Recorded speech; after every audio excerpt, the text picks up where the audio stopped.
What's going on, guys? Meteorologist Jonathan Kegges back with you on a Wednesday night. It is 9:30. We are talking all things weather across the state of Florida and, of course, tropically speaking. Hope everybody's doing well tonight. Post in the comments where you're tuning in from. We are live on News 6 Plus and on the News 6 YouTube channel this evening. We have a lot to talk about, of course. We're going to get into tomorrow's forecast, but here's the breakdown so you know what I have planned. Sometimes it gets off the rails when we start taking your comments and really getting in depth with some of the other weather questions that you may have. So again, please post in the comments where you are tuning in from tonight. If you have any questions on the forecast or just weather in general, you know what to do. If you're on clickorlando.com watching in the chat box, you can post them there, or you can put them in the comment section on YouTube. What I hear a lot of people do is if you have News 6 Plus or the YouTube app on your TV, you pull that up, and then also on your phone, have the YouTube stream rolling so you can just kind of text your comment into the comment section, or type your whatever you do with your fingers when you do that when you add that to the chat room. But anyway, we're taking a live look tonight in Ponce Inlet above my head and Palm Beach below me in the Brady Bunch box.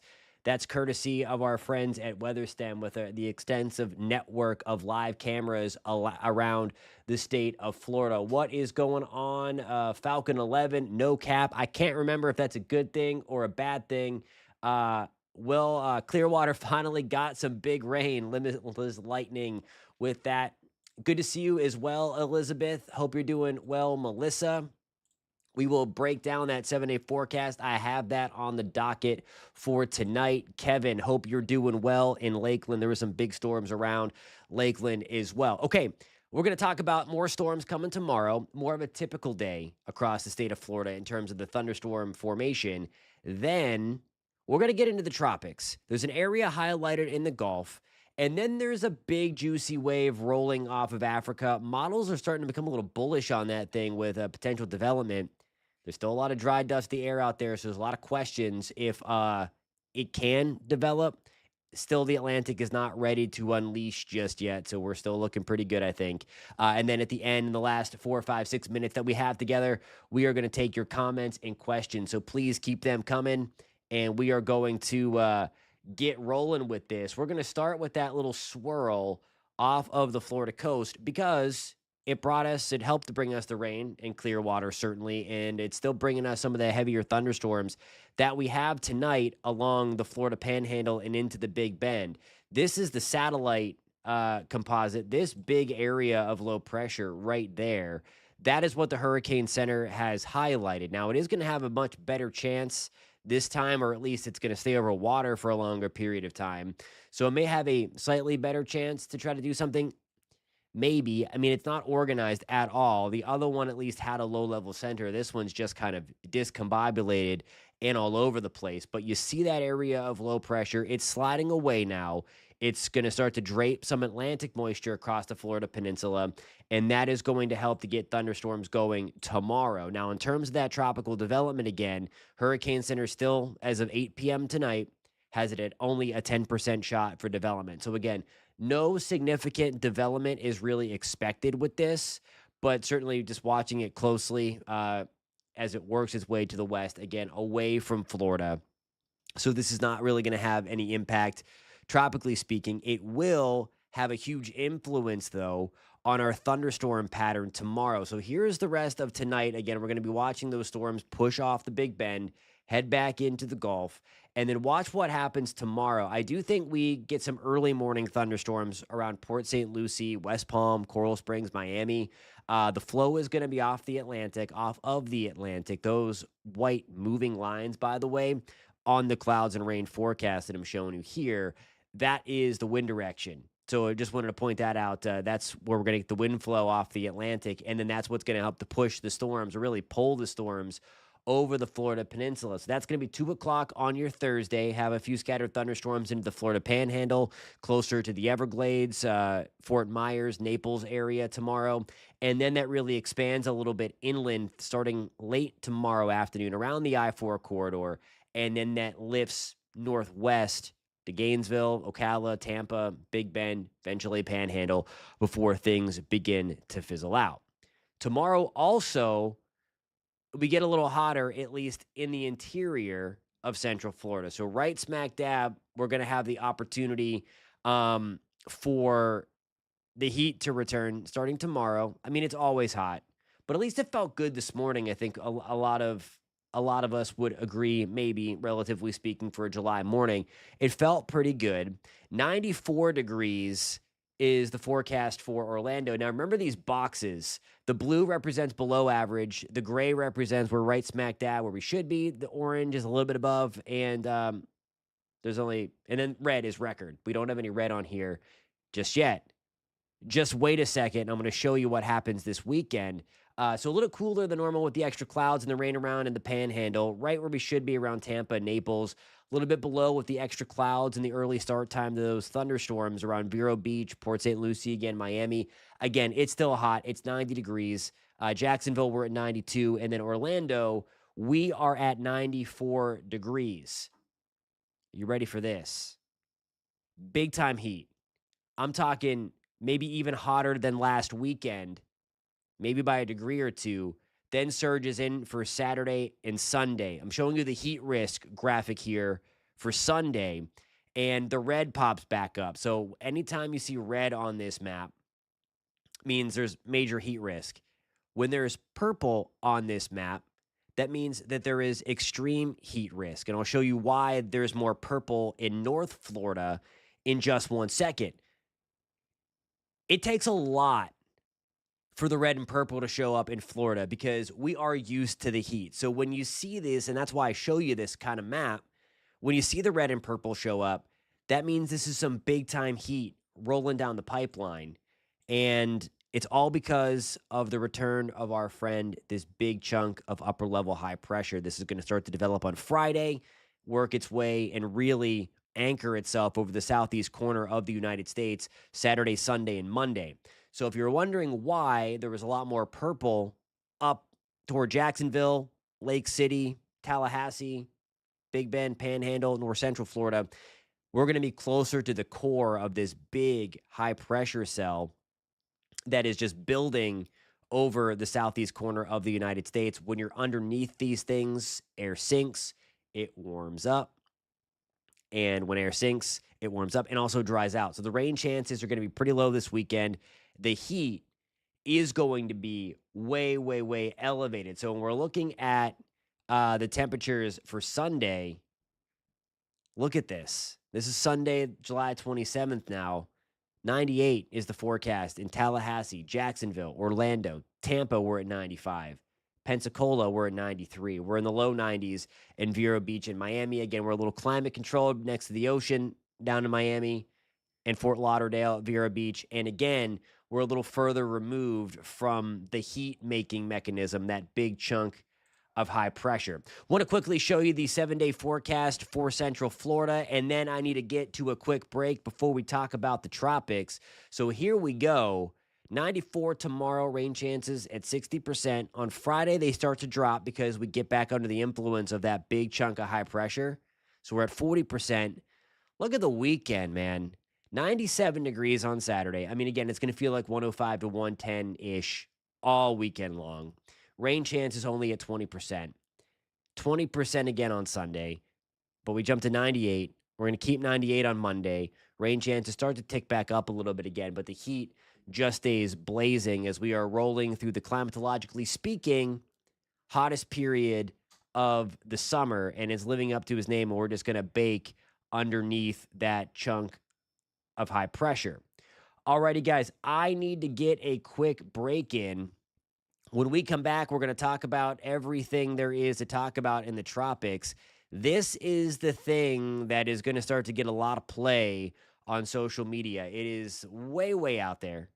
It is a tropical wave moving I was trying to say relatively and really low at the same time. Really low off of Africa.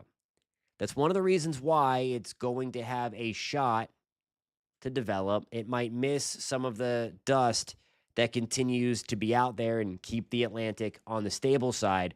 We're going to take a look at this bad boy and the other tropical waves that are out in the Atlantic when we return in just 3 short minutes. Do me a favor, while we're on break, post in the comments where you're tuning in from. If you're finding this live stream in our nightly weather hangout chat No cap. I guess it's a good thing I found out from Falcon 11. Do me a favor, hit that thumbs up button. It really does help a lot. And consider subscribing if you want to join and hang out with us every Monday through Friday at 9:30. I'll see you guys in just 3 minutes.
Alrighty, guys, welcome back to News 6 Weather Live at 9:30. Hope everybody is doing well tonight. Post in the comments where you're tuning in from. We have made it to the tropical section of the show, so we are about to go tropical heavy. Again, there's not a ton out there to talk about as we get ready to round out July. Obviously, that's a good thing. We're having some issues in the Atlantic. It's very, very stable.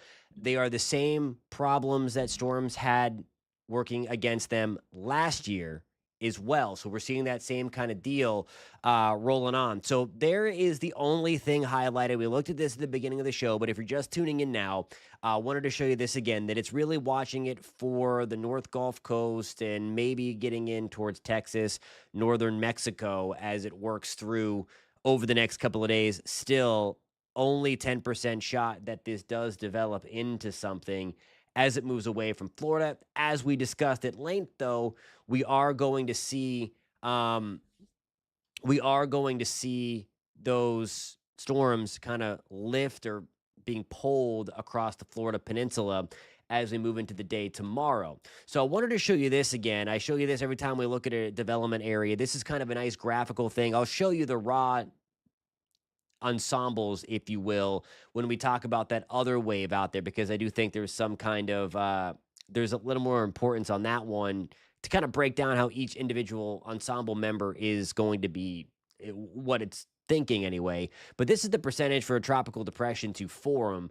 This is tonight, and it runs out the next 10 days. And again, only 35% of the of the ensembles on the European suite suggests some kind of tropical development. So again, it is not high by any means. It's not zero. That's why the Hurricane Center has a 10% shot for development on there. But again, it is nothing to write home about. What may be of more, I don't know if I had this one going out the full 10 days, what may be of more importance, and we showed this last night. I wanted to go to my satellite, but that's what um, on the long range, July 30th to August 5th, another homegrown system is possible. Just like what we saw last week with that blob of moisture, and this week with that blob of moisture, could have something again with another stalled cold front in that July 30th to August 5th timeframe.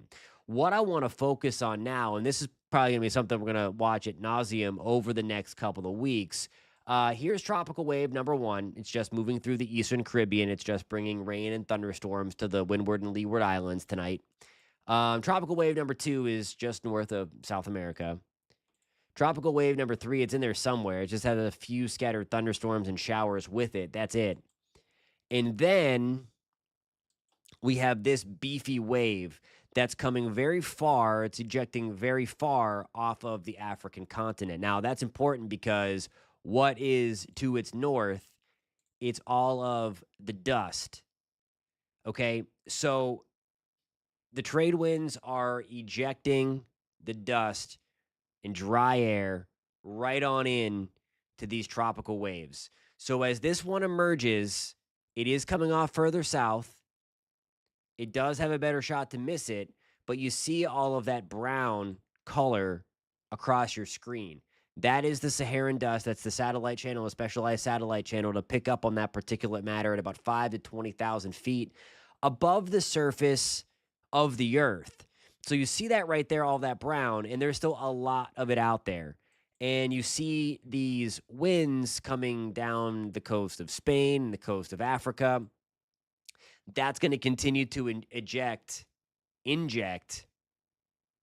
dry, dusty, stable air into the main development region where these tropical waves are. So even though there's some decent ensemble guidance on this last one and decent model guidance on this last one, the question is, does it fend it off? Or does it succumb like these other waves? And that's going to be the question. And I don't have the answer to that right now because my gut is saying the Atlantic is just too stable to really support anything. But I want to show you the ensemble members. And this is on weathernerds.com. And all of those lines there represent the individual raw European ensemble suite. So let me take this back a little bit. And I'm going to show you kind of the start time. All of those L's represent one ensemble member of the greater European ensemble suite.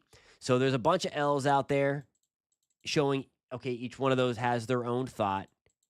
And then it kind of drifts its way. That's August 2nd, by the way. Drifts its way out over towards the Leeward Islands, towards the Greater Antilles.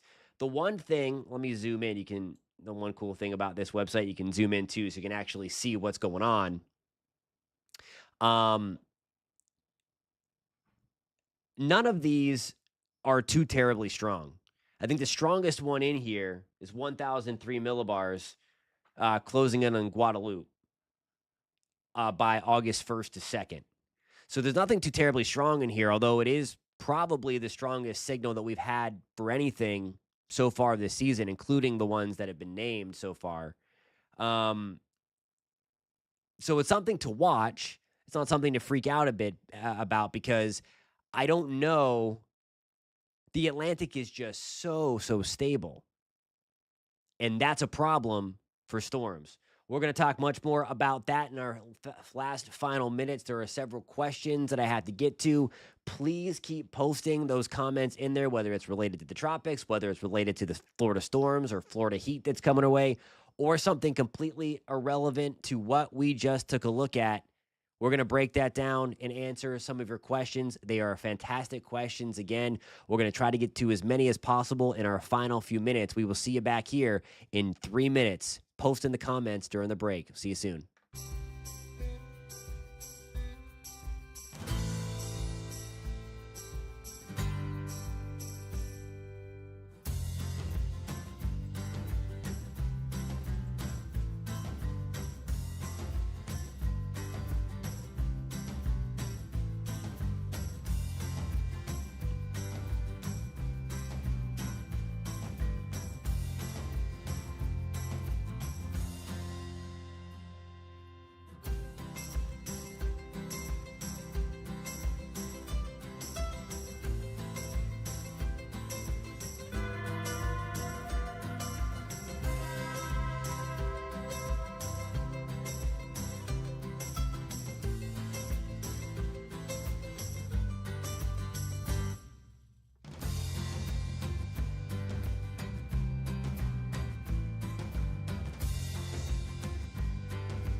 Alrighty, guys, we have about 3 minutes left. Some of the questions in the stream. Melissa's asking about New Smyrna Beach. Unfortunately, I don't think your rain chance is all that high tomorrow. Your shot's going to come tomorrow evening, late afternoon, evening. You might get a stray downpour in the morning, but after that, I think most of the early afternoon is dry in New Smyrna Beach, and I think those storms probably have a better shot to stay inland tomorrow as they kind of surge up the interior of the Florida Peninsula. So I don't think it's going to be all that good tomorrow. CW Stidham just got back from cruising on the Utopia of the Seas. That's awesome. Water was smooth as glass. You can thank that big chunk of high pressure that was out there. Awesome stuff to get back from the cruise. Jordan is asking, do the ensembles take into account the dry air and the MDR? They should, because what happens with these things is that different initial conditions are put in. So it's likely gonna do that, and that's why we get that different outcome there. That's the reason for the ensembles, is to get outcomes we may not otherwise if we're just running those just traditional computer models that you see. The ensembles kind of take different atmospheric conditions put in. So there's probably one that has more dust, less dust, and all that stuff in there to kind of come into that consensus to give a better idea of what's going on. So there's a decent amount on there, even with that drier air. So again, it should, long story short, some of those ensemble members should be taking that into account. Let's see here. Eventually, later in August, that dust will be heading more towards Europe. Then the things will start to ramp up. Yeah, there's a possibility. Right now, we have something called a positive NAO, North Atlantic Oscillation. We have a strong chunk of high pressure up here. And that's what's going to keep these winds down Spain strong and into the African continent strong. And that's just going to keep on pumping that drier air from the North Atlantic and then picking up some dust on the way down as well to really just keeping things in there. So that's the main deal. So until that breaks down, I really think we're gonna keep things on the quiet. I mean, I'm watching this close. I'm not taking my eye off of it or anything like that, but it might take until another MJO passage. One is expected in August, but I don't know that it really. I think it's going to collapse before it comes through the Atlantic Basin, and then once we get that into tomorrow, or once we get into the next couple of days, couple of weeks, I think we have to wait to the middle of September before we get that through. Apopka, I will show you real quick. And by the way, if you haven't been on in a while, we're going to have a newscast coming up at 10 o'clock. So I'm going to talk about Central Florida in detail. It is on News 6 Plus. So if you don't have that, I recommend everybody on the stream, please download that. There's an awesome bunch of tropical loops and future radar and stuff that I built on there, and I think it's really cool. I'm biased, of course, but there's a lot of good information in there if you just like to sit and watch the radar loops. But as far as Apopka goes, I think late tomorrow afternoon into the evening, you see that right there. There's 3, 4, 5 o'clock. Nice little round of thunderstorms sliding up into right down the spine of Central Florida. Nazario has been at Navy training, so he has been away for the last several weeks doing his duty to our country, getting all trained up in Virginia. Same channel for News 6 at 10. Same channel. It's not going to be on this live stream that we are all built on right now, but if you search News 6, click Orlando. If you're on our main page right there, you're going to find that. And that's a new thing that just started about a week or two ago. So would love for you to tune in there. And again, as always, there's also one at 9 o'clock now. We have a bunch of stuff starting at 9, 9:30, and 10. 90 minutes of evening news and weather content for the Florida area. So it's really, really cool. Would love it if everybody download News 6 Plus. Zachary, I really think like last year, I think the back half will get active again. Unfortunately, I think it's going to be something to be looked at. Is this going to be a new thing where it's just kind of these short-lived, kind of discombobulated looking storms early on, and then we just combine the entire hurricane season basically from mid-September through November? So it's going to be something to be studied for sure, and that's because of the warming atmosphere, because of the warming oceans, and that is why.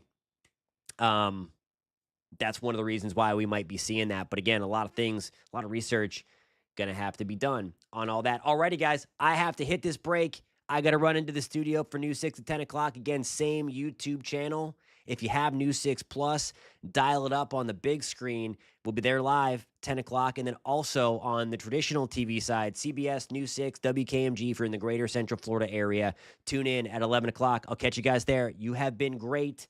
As always, thanks for the questions. Thanks for the conversation. I'll see you tomorrow night at 9:30, or actually in like 2 minutes on News 6 to 10. Peace out, guys.